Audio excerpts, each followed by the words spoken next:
What is up, everyone? I will be live for about 10-15 minutes. There's some things I wanted to talk about. It's 1:58. I will be here till like 2:20 or something. I just finished one of my classes and I wanted to take a few minutes to kind of talk about Aztec-centrism, Mexica-centrism. Okay. And let me give you some perspective. So I am a historian. I teach ethnic studies and history, and I'm also a community advocate for the last 27 years, right? I started learning my history in the late 90s, right? I was about 15 years old. I started learning my history. And at that time, there was not an understanding, or how can I say this? There was no imagination or possibility for those indigenous Mexicans who are not in their native communities. Okay. A lot of us had been taught, and I think a lot, especially by indigenismo in Mexico, that we are all Aztec. Okay. Aztec dancing, Aztec art.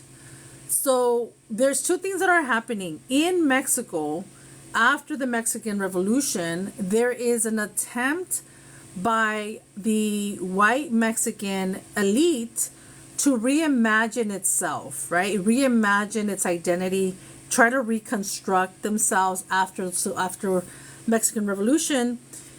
And they played on this idea that Mexico was a new country, a modern country that established itself on this idea that it was a fifth race, right? A new race of people from European, indigenous, kind of the cosmic race that Jose Vasconcelos, who was a criollo, a European Mexican, and he was also the Secretary of Mexican Education in 1925 or in the 1920s, right? And so the idea was to reimagine the Mexican national identity as a way to reestablish its presence in the modern world. And this created kind of a savior complex of Mexico, to say, oh yes, like they celebrate an indigenous past, but did not care about indigenous people in the present. And so this led up to the indigenismo of Mexico, which was really a way to paternalize indigenous people and make it seem like we are here to save you, right?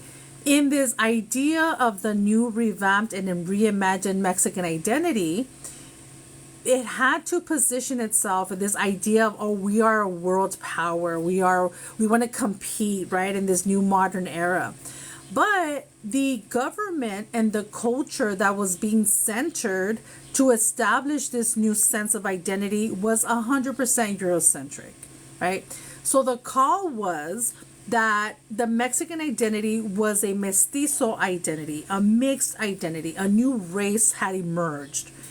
However, the writings of Jose Vasconcelos, who was the Secretary of Education of Mexico, who himself racially came from the criollo elite, which is a white Mexican elite at the time, he centered his arguments in very eugenicist and very racist understanding of human population. And in his writings, which you can read this on your own, right, from the Raza Cósmica, he really centered European, Eurocentric notions, beauty standards, culture, and language. So there was a fraudulent idea that Mexican was a new national identity, that they're going to reimagine themselves, that they're not going to be part of the modern world, and that everyone is so mixed, right? So everyone's mestizo and everyone is so mixed, and that is going to be the strength of this country and of this nation. But that mixture centered whiteness. That mixed identity centered the Spanish language, which is a European language. That mixed identity centered European phenotypes and European standards of beauty, right? So it was a fraudulent concept that made it seem that it was inclusive of everybody, right? Jose Vasconcelos was anti-black. Jose Vasconcelos was anti-indigenous. Jose Vasconcelos, who was the, again, Secretary of Public Education of Mexico. This guy is high power, and he has a vision that he wants to have for Mexico. And so in his writings, right, he talks about the cosmic race. And the cosmic race is nothing but a kind of umbrella term that really covered up a very Eurocentric intention. Okay. And so this idea really impacted those that are now known as Chicanos, Chicanas, right? And so because of that era, that strongly influenced a lot of people from the States in this idea of indigenismo, right? Where everyone's Aztec, everyone has an Aztec calendar. That was really strengthened by the movement of criollos, or the white elite of Mexico, that was trying to place itself as the modern era by romanticizing an indigenous past, but not being equitable, being like embracing, allowing indigenous leadership, indigenous culture to thrive.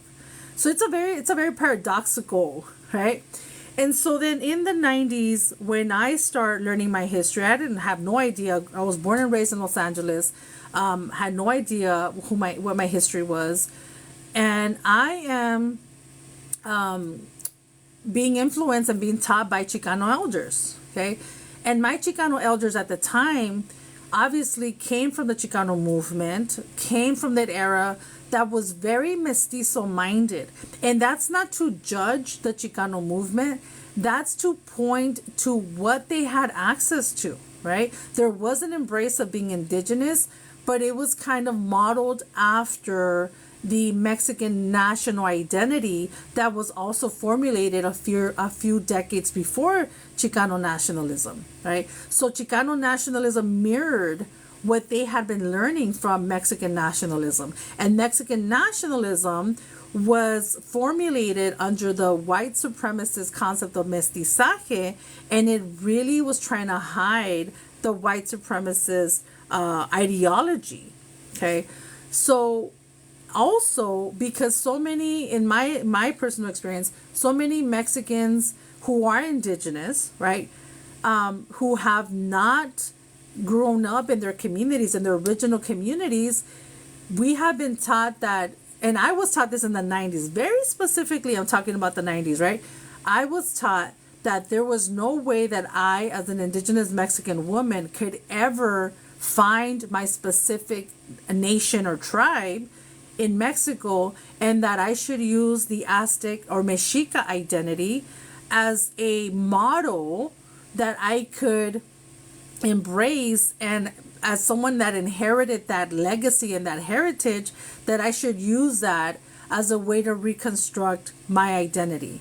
And that was the message I received, and it made perfect sense back then. A lot of it made sense for all of us, because we had a really distorted view on what it meant to be Aztec, okay? What it meant to be Aztec. And it was a very romanticized view of the Aztec, of the Mexica, that had been expanded into this fill-in-the-blank identity. What do I mean by that? Well, in the 90s, a lot of people had limited access, right? Had limited access to information, to history. A lot of this information wasn't around back then, okay? So people were using, in my case, I was told, you're never going to find out your specific region or tribe, so let's just use the Mexica identity as a way to kind of reconstruct the Mexica past. However, Mexica people were not exterminated 100%. Mexica people have descendants. There are Mexica people in Mexico today, right? So I was taught a really limited view on indigenous identity from a Chicano focus who had embraced the idea of Aztec is for everybody, because in that limitation there was no sense of understanding that no, like not everyone is Aztec. There are people who are Mexica. There are descendants of the Mexica, and we should not take their identity, because by us saying that we should model ourselves behind the Mexica, it's us saying that the Mexica don't exist anymore, right? So it creates a false sense, right? It creates a false sense of that. And so that is one thing that in the US, that is the contradiction that I see, right? Where I was taught that because we will never know our specific nation or tribe, we should use Aztec or Mexica to fill in the blank, okay? That was in the 90s. Now, when you, and there's a lot of distortions with that. There's a lot of distortions with that, okay? Because the Chicano movement and indigenismo was so influenced by mestizaje, which is a white supremacist ideology that portrays itself as multicultural, as diversity, but it's actually hiding a very white approach to culture and identity. And I say this by Jose Vasconcelos. You need to know who he is. He was the Secretary of, hang on. He was the Secretary of Public Education of Mexico, who was appointed after the Mexican Revolution to try to really remodel and reimagine the Mexican identity. But his writings and the politics of the científicos at that time, we're talking about 1920s, 1930s, was 100,000% Eurocentric. 1,000% Eurocentric, right? But it modeled itself, it presented itself, right? That's where you get the cinema of the gold era, right? El cine de oro de Mexico, where there's this fascination with indigenous culture, there's this fascination about Mexican identity, but not as indigenous as its own, but as an imagined indigenous identity. So what I want to talk about is, now we are 2024. What I knew in the 90s has changed over time, because I have been challenged and challenging myself with what I thought I knew about the indigenous identity. Okay. And by portraying all of Mexico as Aztec and Mexica, you completely wipe out the diversities and complexities of indigenous people, right? It creates this monolithic view of indigenous people. And this is something that I credit Federico Navarrete. If you know who Federico Navarrete is, please research him. Please follow his work. He is a Mexican historian who has written very critical approaches and understandings and analysis of mestizaje, of the story of the Spanish conquest. He really gives us an enriched understanding of that. And he makes the biggest argument that I have come across when it comes to anti-colonial Mexican history. He says, based on the record, based on the historical record, based on indigenous records, based on indigenous produced accounts, which have not always been incorporated into how we understand Mexican history.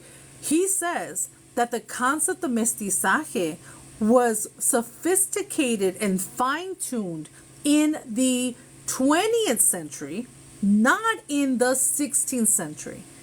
Okay? How can he make such an argument? What is his evidence? Federico Navarrete really unpacks what does mestizaje mean to Mexico. And what he uncovers is that he finds out that the concept of mestizaje as we know today was not about, oh, somos mestizos, everyone's mixed. No. The concept of mestizaje is robbing people, right? Trying to create a fraudulent view of race of Mexico by saying everyone is mixed, right? Everyone is mixed. If you believe that everyone is mixed, that is a very convenient way of, first of all, trying to really institutionalize race, because the concept of race does not exist. We know that. We know race is a social construct.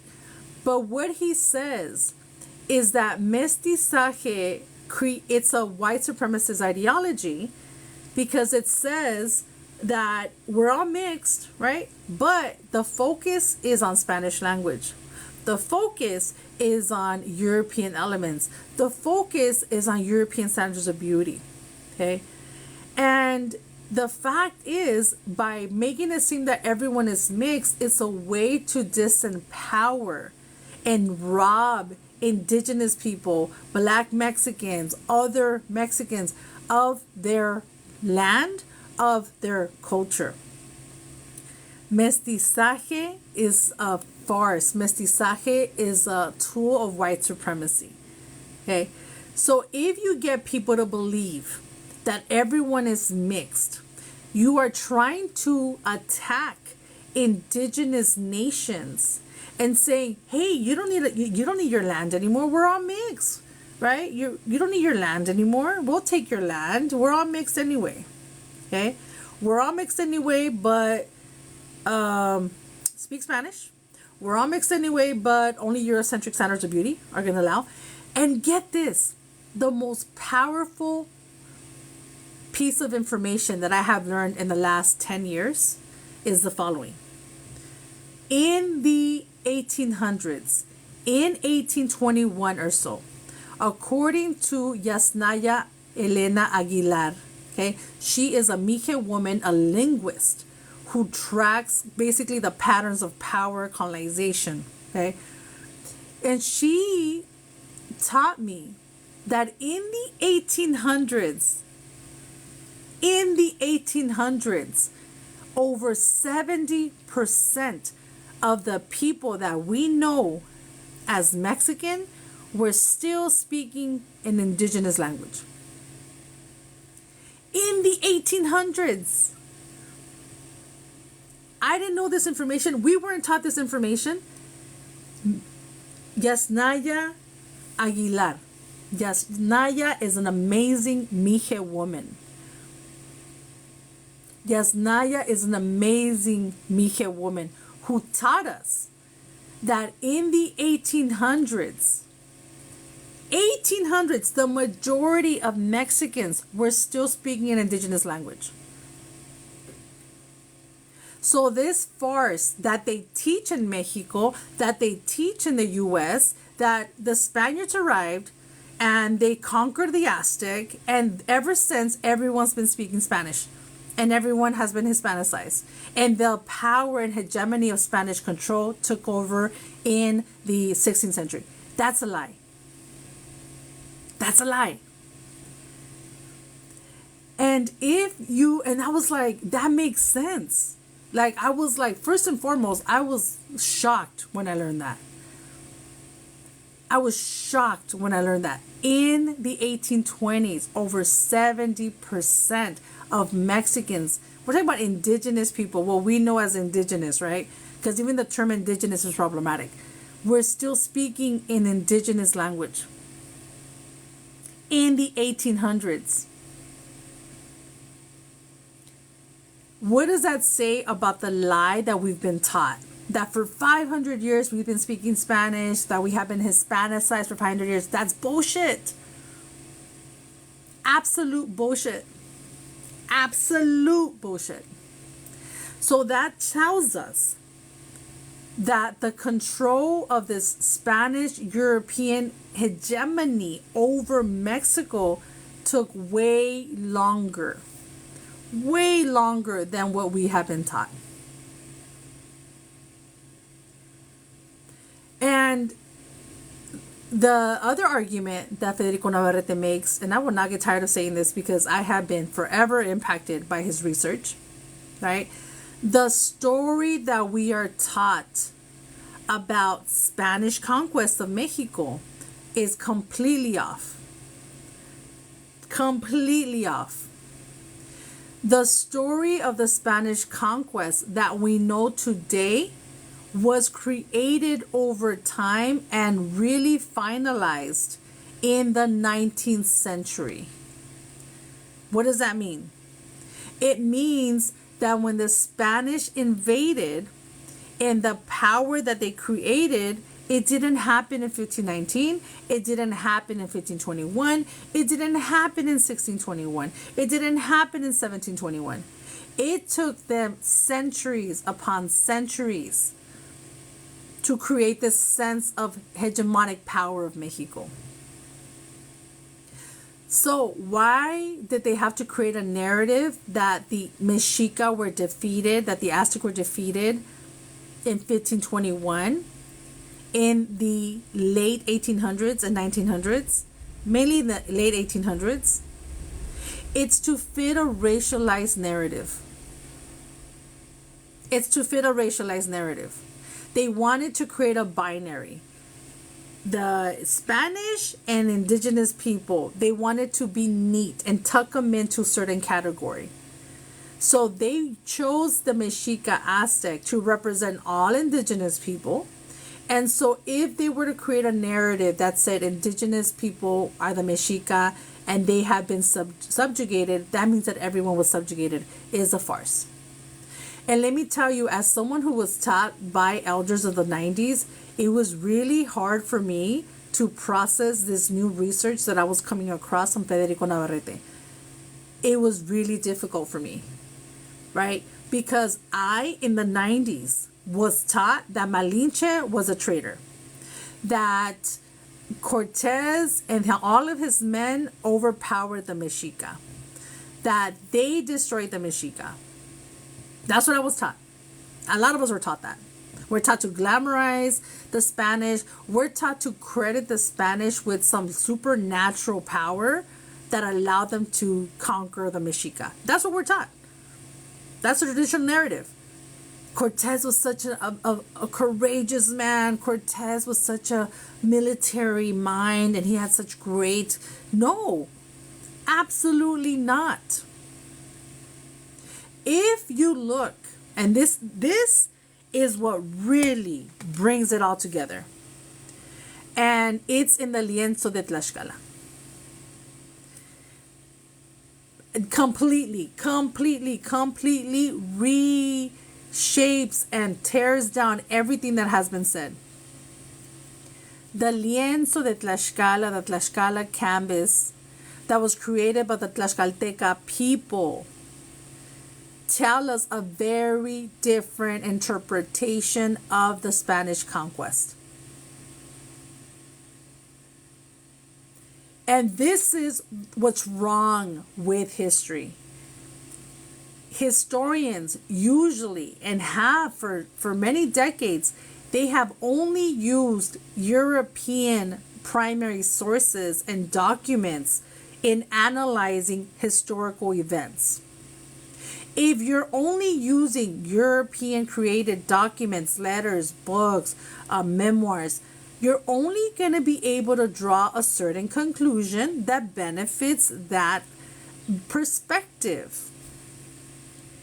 And it was in my grad program when it was so difficult and so hard to accept that, like, what? We have not included indigenous documents as the center voices in understanding what happened in 1519. That alone is breaking away from so much BS in academia, in history.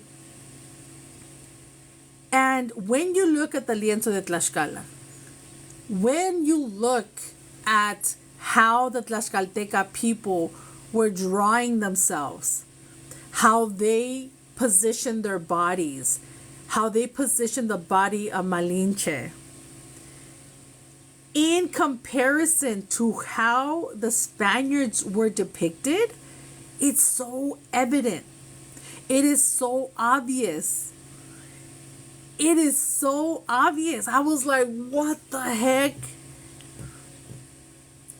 So powerful. It is so powerful when you constantly try to find information and seek truth. So we have been taught that a handful of Spaniards conquered the mighty Aztec Empire. That through their military might and military skill, that they that they outsmarted the Mexica and the Aztec. Absolute lie. Absolute lie. Let me look at my chart real quick. So when I came across this information, let me tell you, it was not easy. It was not easy. I have been taught since the 90s that it was a Spanish conquest, that the Spanish took over, that it is them, that it all happened in 1519. That it all happened in 1519. So a lot of us have to challenge what we know. Just because you know something for so long doesn't make what you know fact. Just because you know something for so long doesn't make what you know fact. You can know a lie for so long. You can know a distortion for so long. I was taught that Malinche was a traitor.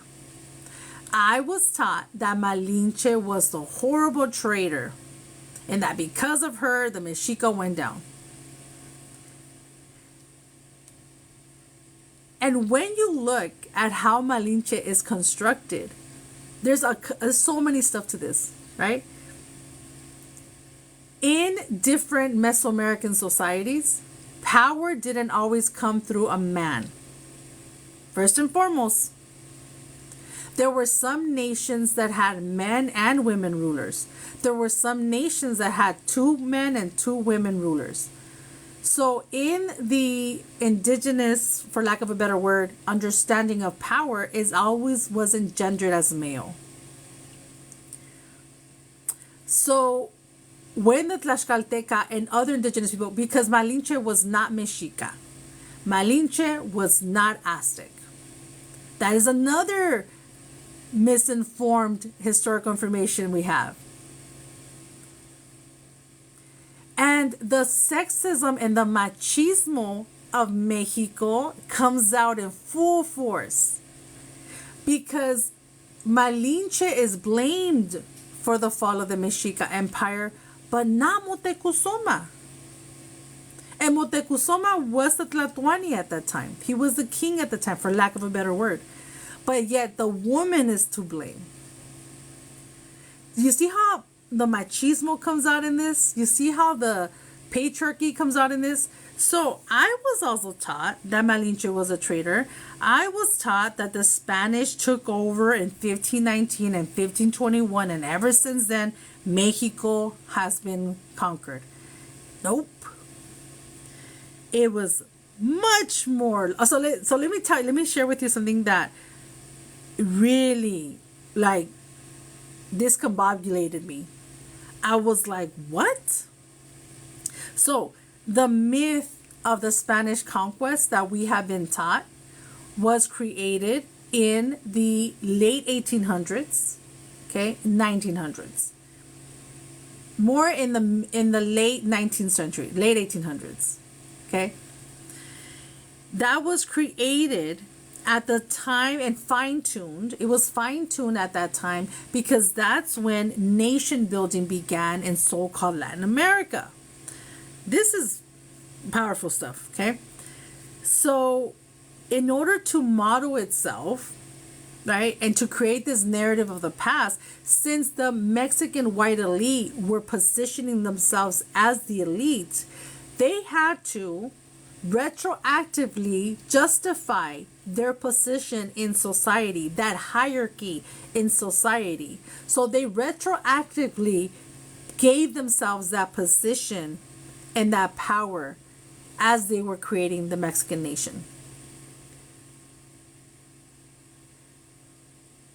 That right there, that right there is, and let me share with you the part that it was emotionally hard to understand this at first, because I had been taught for decades, right? I had been taught for decades that a handful of Spaniards conquered the Aztec. And since then, Mexico was conquered forever and ever. I wasn't taught about the Mesoamerican Wars. I wasn't taught that Cortez and his men were considered shit by other indigenous nations and tribes. So the battle, the war that took down the Mexica capital of Tenochtitlan was comprised of 500 Spaniards versus 100,000 indigenous people. The battle, the war in Tenochtitlan, who took down Tenochtitlan? 500 Spaniards, 100,000 indigenous soldiers. So why does the historical record continue to place such importance and relevance on those 500 Spaniards? Those 500 Spaniards weren't shit compared to 100,000 soldiers. But in the 1800s, since the descendants of those criollos, since the descendants of those Spaniards continued to position themselves in places of power, they had to retroactively justify and validate their position in Mexico. That's where we get the lie that it was a handful of Spaniards that took down the Mexica Empire. So they want to flatten indigenous complexities and indigenous diversity. They want to make it a binary between indigenous and European that didn't exist. What took down the Mexica were 100,000 indigenous soldiers and 500 Spaniards. That alone.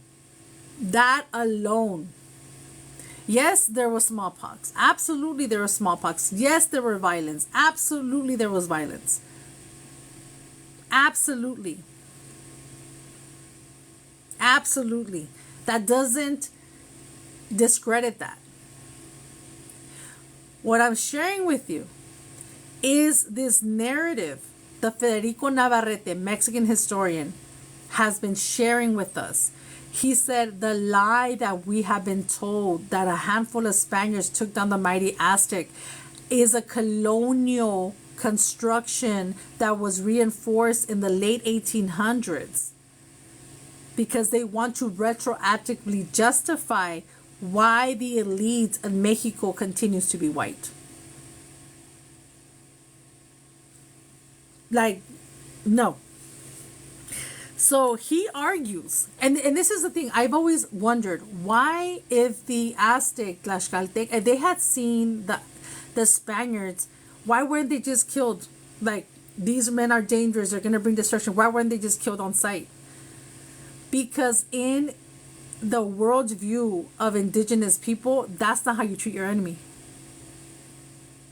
It's not. If you studied warfare, if you study the way people treat each other, it's not in that way. They were integrated within the Mesoamerican warrior society, and there were Mesoamerican wars happening at this time. Why do we continue to credit the Spaniards for the fall of the Mexica is Eurocentric. That is what Federico Navarrete is saying. That is what Yasnaya Aguilar is saying. That is what the historical record, when you center indigenous perspectives, that's what it's saying.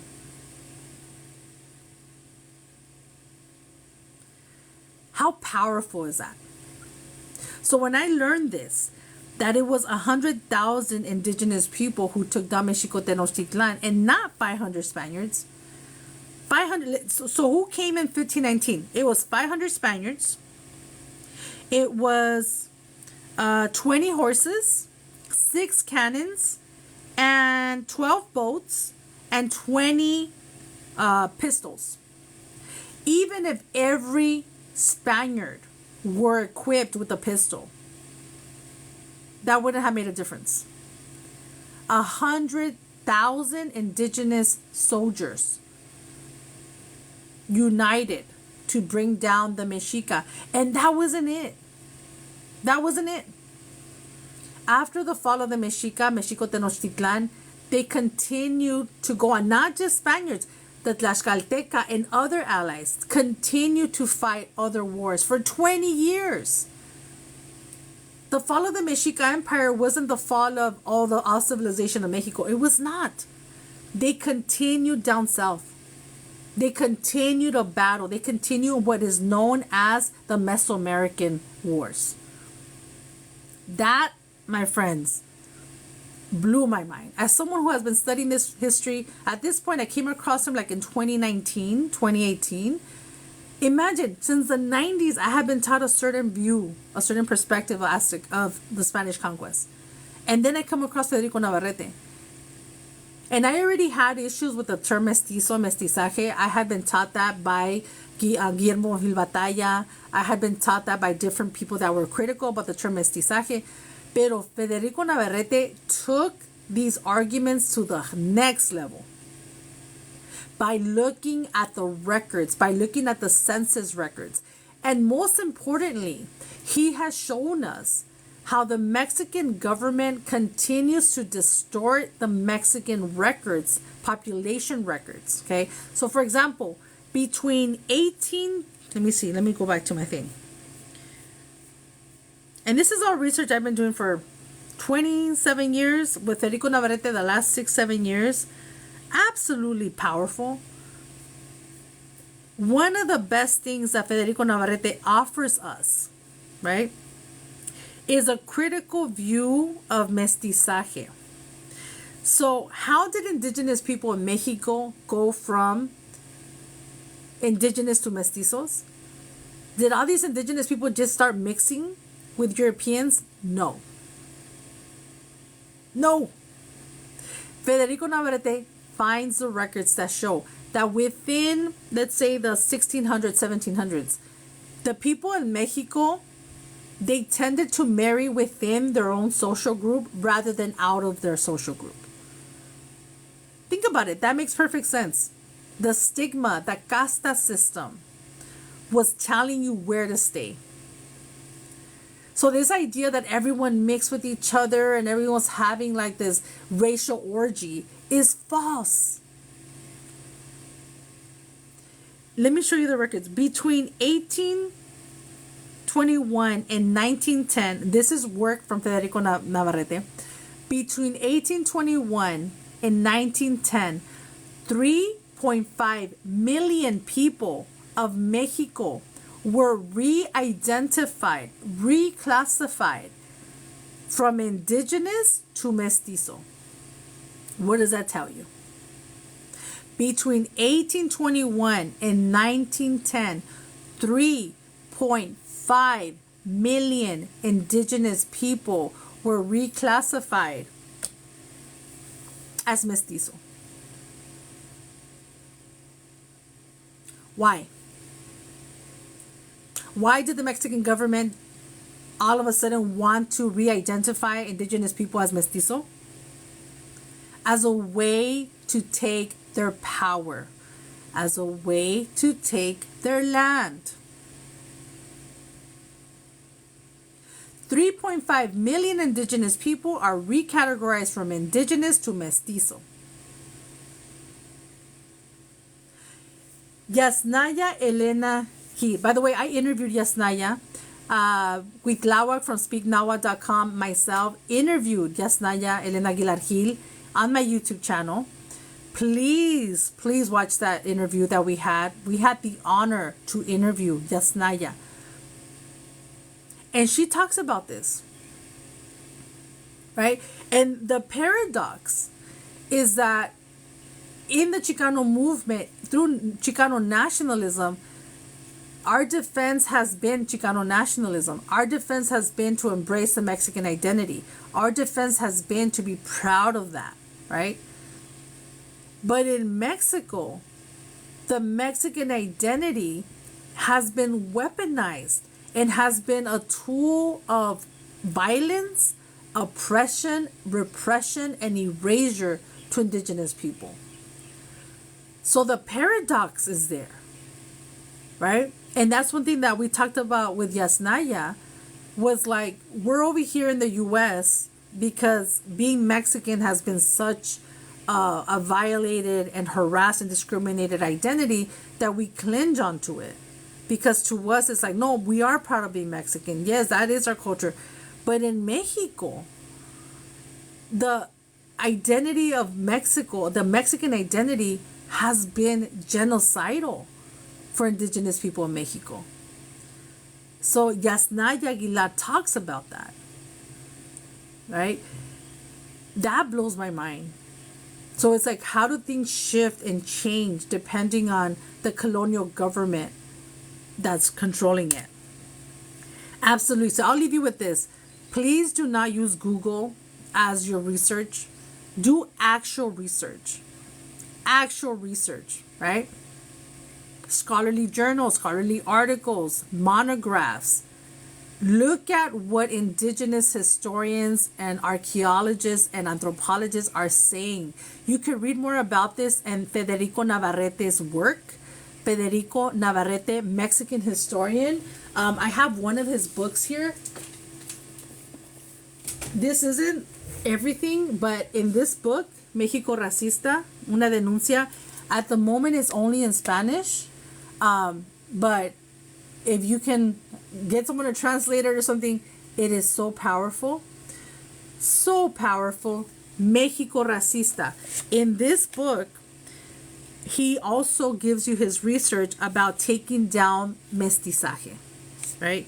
And he says 5 theses against mestizaje. I'll just read them to you. I'll translate them. Mestizaje was not a biological process. Point 2. Mestizaje was not a cultural process. 3. Mestizaje was not realized. Mestizaje was not only white men, indigenous women. Like, that's a farce. Point 4. In Mexico, they make it seem like there's only been indigenous and Europeans. It completely invisibilizes Black, Asian, and other ethnic populations. And lastly, his 5th argument. Oh, that was his 5th argument. Oh, no. His 5th argument is mestizaje did not begin with the conquest of Mexico. It began in the 19th century. Please, it's a short read. México Racista, Una Denuncia. He is a powerful historian. He is a powerful advocate of Mexico. He is deconstructing, challenging, and dismantling mestizaje. He is challenging and dismantling white supremacy. He is challenging and dismantling the white supremacist racial hierarchies that exist in Mexico. So, and one last thing I'll say, I was only supposed to be here for 20 minutes. I gotta go. In Mexico, I am conflicted. We have a new Mexican president, right? And the only thing new that she is contributing to the political fabric of who has been in power in Mexico is that she's a woman. She's still European.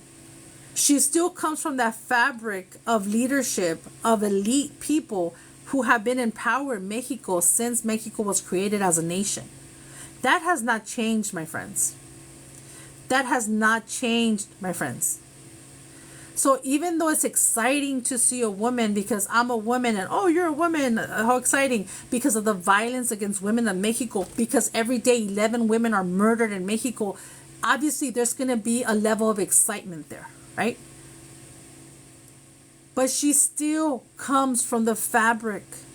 She still comes from the elite of European Mexicans. And I cannot just discard her that way either, because there's a lot of indigenous people in Mexico who have full faith in her. So who the hell am I living in the US to discard her when indigenous people in Mexico stand by her? So let's talk about complexities here. Yes, there is excitement because she's a woman. A lot of excitement. And she's progressive. And she speaks out against the Palestinian issue, right? She's for Palestine. She's Jewish. There's a lot of exciting elements of her identity. But in looking at the overall presence that she's bringing to Mexico, she is still criolla at the end of the day. The racial makeup of the Mexican politician government has not been broken. Can she and will she make space, create space to bring in an indigenous president of Mexico? We shall see. Maybe that's what she can do. But it doesn't take away from the fact that she comes from that group of people of Mexico. There's a pool in Mexico, right? Haz de cuenta, there's a pool, right? And all the presidents of Mexico have come from this little group of people. And this little group of people come from the original colonizers, the criollos, Europeans born in Mexico, Spaniards born in Mexico, other Europeans born in Mexico. And that elite continues to run for office, continues to win presidency. So yes, she is a woman. That is very exciting. Yes, she's breaking the gender dynamic of who is a president in Mexico. But she still comes. She still comes from that. Benito Juárez was not a criollo, but he did not stand for indigenous people. He's like the Obama.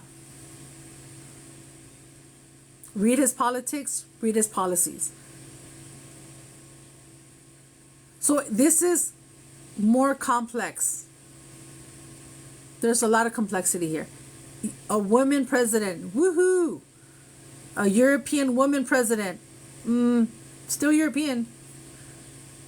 And she's progressive and she's open. That doesn't take away nothing. We're not taking that away from her. But when you're looking at the bigger markers of power of Mexico, we cannot turn a blind eye to see how this further cements the racial leadership, the racial elite of Mexico. So yes, I'm excited. Hopefully she makes room, right? And she makes room to center indigenous perspectives, indigenous policies. Because again, I'm not going to sit here and discard her, right? When people in Mexico, when many indigenous societies and communities have fully embraced her. So by me discarding her, I'm saying, oh, like they don't know what they're doing. That's not my role. That's not my role. I'm simply pointing to the historical pattern that we see here.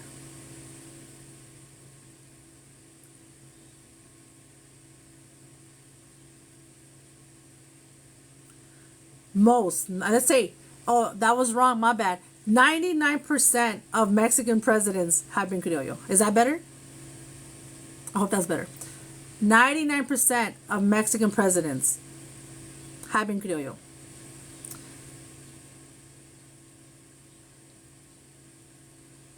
Vicente Guerrero was African and indigenous, and Benito Juárez was indigenous. But again, we have to have a lot of caution, because again, it's not that simple, right? Just because someone looks like us, are they for us? Or are they also invested in the agenda of white supremacy? Obama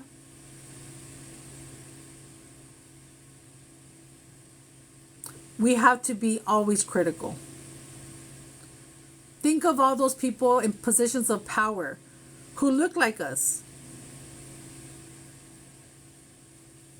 But did they challenge? Did they dismantle white supremacy? No. So we can't be so eager to want someone that looks like us either. Because we have that, especially here in the States, in this American empire. Oh, there's plenty of people of color in power. Plenty of people of color in power. But does that mean that they are invested? Does that mean that they are committed to an anti-colonial, anti-racist framework of power? Absolutely not. So for people who are very simple-minded, we have to be very cautious. And sometimes I think in our hope to get solutions and in our hope to have something tangible to represent progress, we fall to that. So we have to be very critical what our demands are. Do we just want someone that looks like us? Is that the solution? Then if that's the solution, we would have very different realities, right? Think about the people that you meet in your daily life. Think of all the so-called Latinos for Trump. White supremacy is deeper than a skin color. White supremacy is an ideology. White supremacy is a belief system. And you don't have to be white or European to be a white supremacist. So let's proceed with caution. Let's celebrate the wins. Let's acknowledge the growth and how our communities are transforming. But let's also remember to be critical. Right? And also remember that there's someone out there that knows nothing about this. That's why I always remind myself.